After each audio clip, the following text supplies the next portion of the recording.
Assalamualaikum warahmatullahi wabarakatuh. Alhamdulillahi rabbil alamin wa bihi nasta'in ala umuri dunya waddin. Hadirin yang dimuliakan Allah Subhanahu wa taala. Setiap insan ingin menjadi manusia yang baik, ingin yang menjadi manusia yang mulia di sisi Allah Subhanahu wa taala. Sebagaimana yang Allah sebutkan di dalam Al-Quranul Karim, laqad khalaqnal insana fi ahsani taqwim. Sungguh telah kami ciptakan manusia dalam sebaik-baik bentuk. Itu adalah merupakan firman Allah yang mengatakan manusia ini adalah makhluk yang paling baik ciptaan daripada Allah Subhanahu wa taala. Namun setiap orang ingin menjadi mulia, ingin menjadi orang-orang pilihan di sisi Allah Subhanahu wa taala. Bagaimana caranya? Salah satu di antara orang-orang yang dimuliakan oleh Allah Subhanahu wa taala adalah sebagaimana yang Allah sebutkan di dalam Al-Qur'anul Karim, yarfa'ullahu bismillahirrahmanirrahim. Yarfa'ullahu alladhina amanu minkum walladhina utul ilma darajat.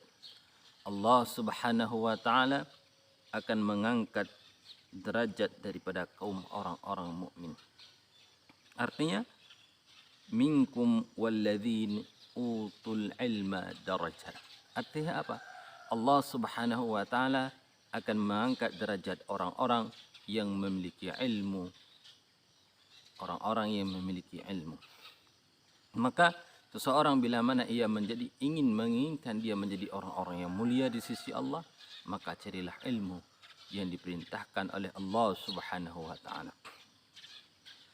Sebagaimana yang tersebut di dalam sebuah hadis daripada Muawiyah radhiyallahu taala anhu, apa kelebihan ilmu?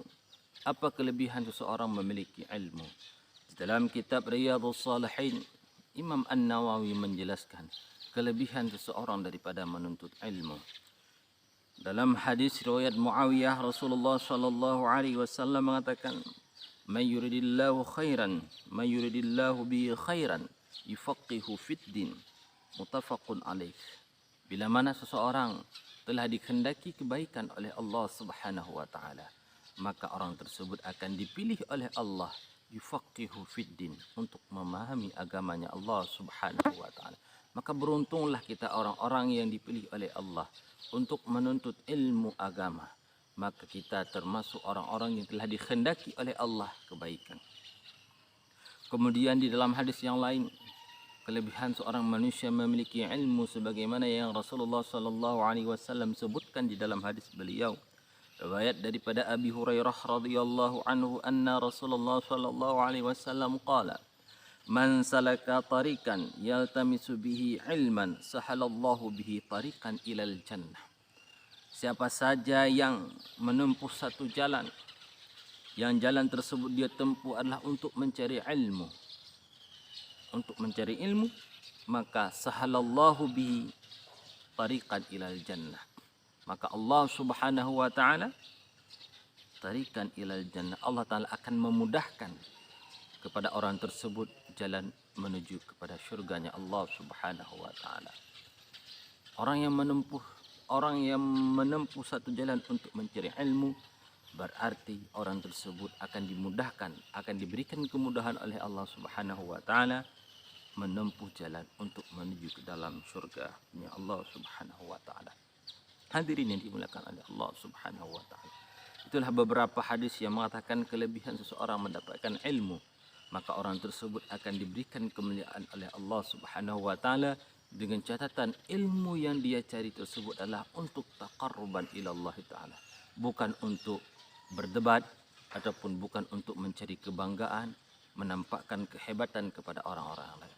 Tetapi ilmu yang dia cari tersebut tujuannya adalah taqarruban ila Allah, maka ilmu yang seperti demikianlah yang mendapatkan kemuliaan di sisi Allah Subhanahu wa taala. Di dalam hadis yang lain, Rasulullah sallallahu alaihi wasallam mengatakan daripada Anas radhiyallahu anhu qala Rasulullah sallallahu alaihi wasallam, "Man kharaja fi talabil ilmi fa huwa fi sabilillah hatta yarji'a.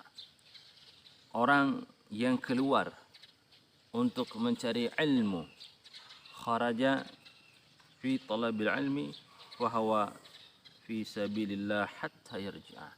Maka orang tersebut, kata Rasulullah, fi sabilillah, berada di jalan Allah hatta yarji'a, sehingga dia kembali daripada menuntut ilmu. Hadirin yang dimuliakan Allah Subhanahu wa taala. Inilah beberapa hadis Rasulullah yang menjelaskan tentang kelebihan kemuliaan orang penuntut ilmu. Maka hadirin, marilah sama-sama kita hadir majlis ilmu, majlis-majlis kajian-kajian kitab turas. Mudah-mudahan kita termasuk orang-orang yang dipilih oleh Allah Subhanahu wa taala. Seperti hadis yang saya katakan tadi yang pertama, may yuridillahu bihi khairan yufaqihu fiddin. Mudah-mudahan kita termasuk orang-orang yang dikhendaki oleh Allah untuk mempelajari ilmu agamanya Allah Subhanahu wa taala. Dan sebagai catatan terakhir yang perlu saya ingatkan bahwasanya ilmu yang kita cari semata-mata karena mengharap ridha Allah, taqarruban ilallah taala.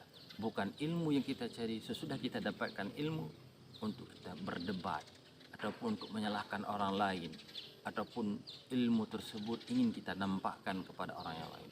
Bukan ilmu yang seperti demikian yang akan mendapatkan derajat yang mulia di sisi Allah Subhanahu wa taala.